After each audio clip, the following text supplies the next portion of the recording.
This week, we got a great question from a viewer who wants to know about businesses that don't make money on paper, but the asking price may be worth the value of the equipment. Is there a way to do this deal using simply the equipment's value to finance the business?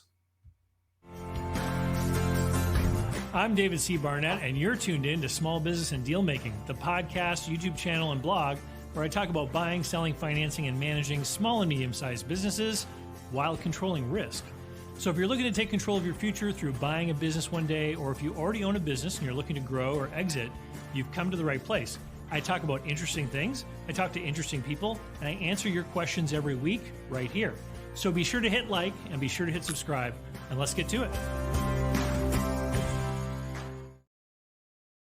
Hey, welcome everyone. So this week I've got a question from Cortez Williams, who was watching the video Net Income versus SDE, Tax Cheating, Add Backs, and You, which talked about how sometimes when businesses are represented for sale, there's, all of these different things are added back to puff up the profitability or the cash flow of the business.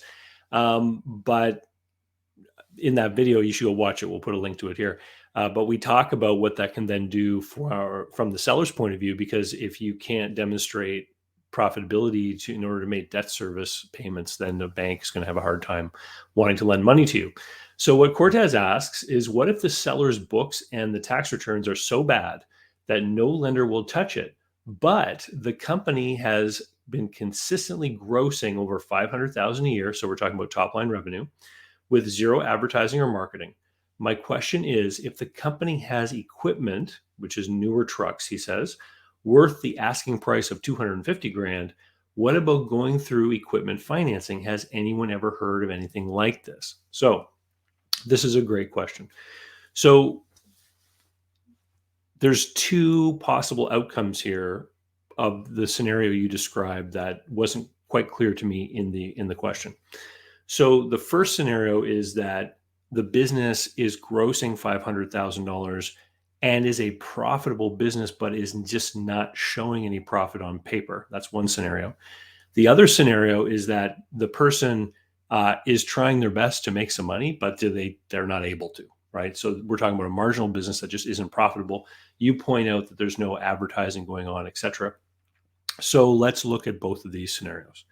So in either scenario, if you go to a lender of any kind and you say, I want to buy this business, they're going to look at the performance of that business and they're going to say, well, if we lend you the money to buy this business, you're not going to have any money available to repay the loan because there's no profits, right? And so when lenders look at making a loan, they're looking at several things. One of the things they look at is, your character. They look at the business, the cash flow. They look at your plan going forward. They'll consider all these things. They look at collateral, right? But they don't strictly just look at something like collateral.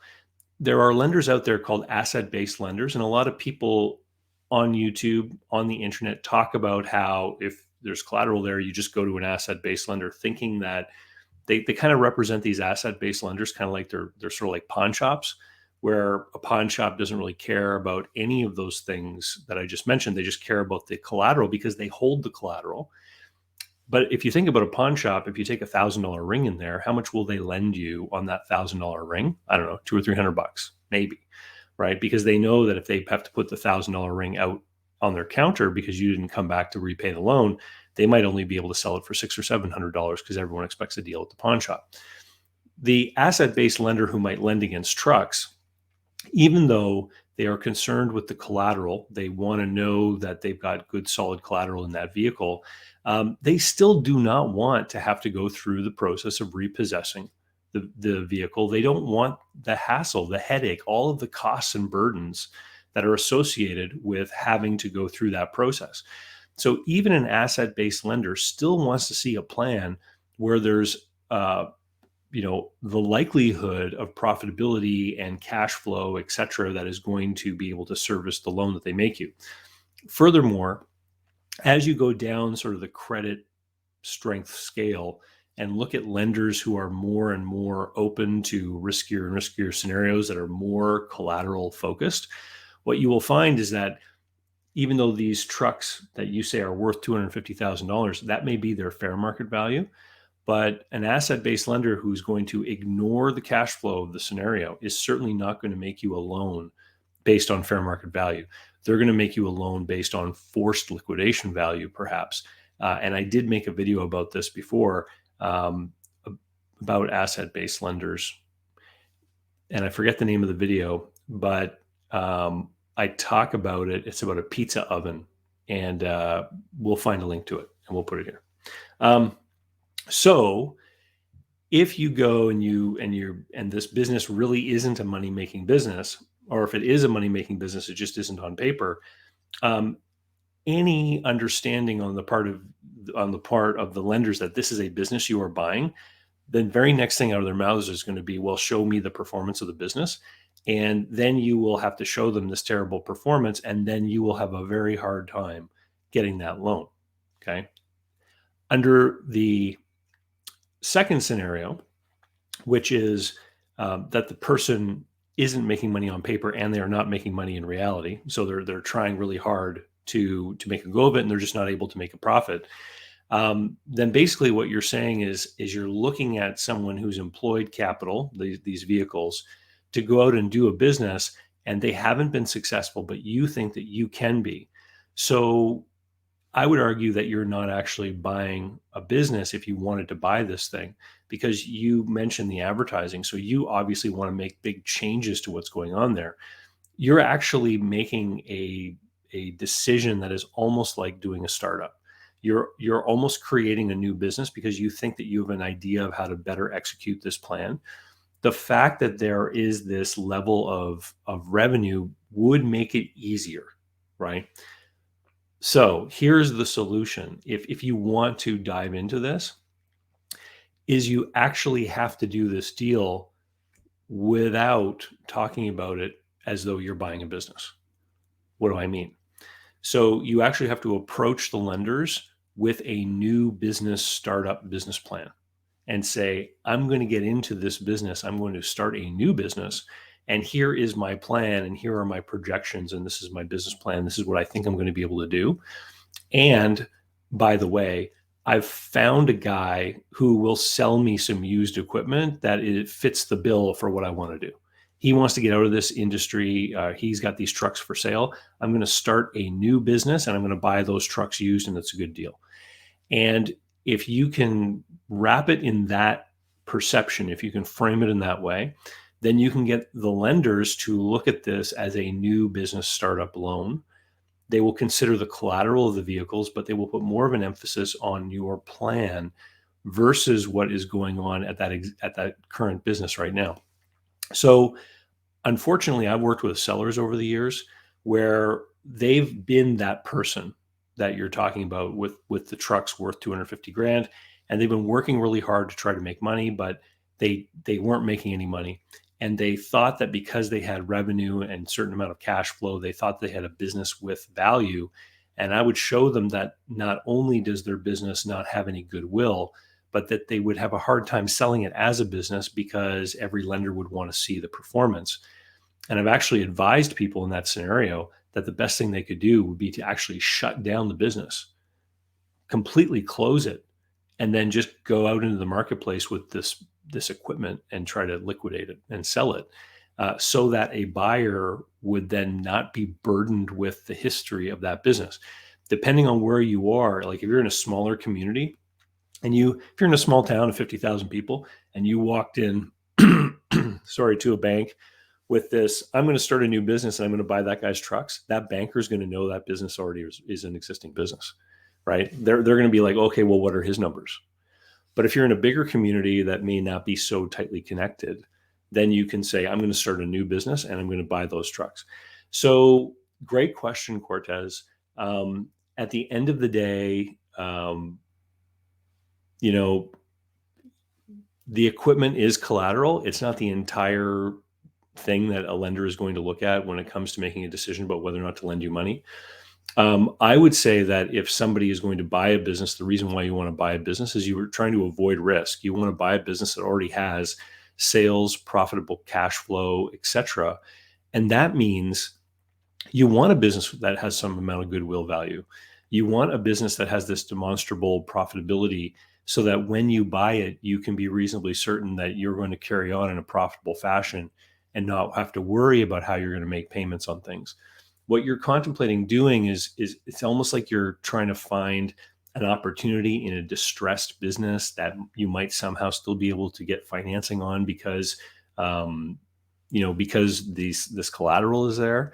But what is it that you're buying? If they're not making any money, then you still face the uphill risks of any new business. And we haven't, you didn't mention here whether or not you had any money of your own, but in either scenario, even with asset-based lenders, any lender is still going to want to know what you've got invested in the deal, because if you have something invested in the deal, that's going to make it easier for them to want to participate with you because they know that you've got something to lose.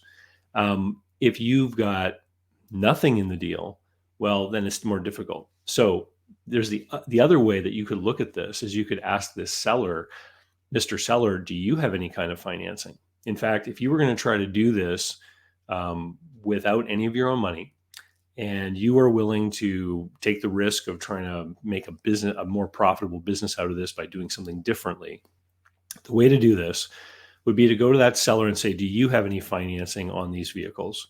I'm going to take over the financing and see if you can assume those debts. And so you're going to use the financing that's already in place and make them an offer where any further balance, let's say he owes 200 grand on the trucks and you've agreed to buy this business for 250. If you can assume those debts and then pay him the other 50 over time, that would be a way for you to do this. From the seller's point of view, though, why would he do it? And that's the big question, right? And that's what you have to do is you have to empathize with that seller and figure out why would he hand the keys of this business over to me, finance it entirely, knowing that he's not been able to make any money with it. As a buyer, you would have to have a really solid plan and demonstrate how you could create value in that business, how you could bring more customers, raise the prices, whatever it is. And the risk, of course, would be that in making that presentation, that you would just be giving him the business plan to improve the business, right?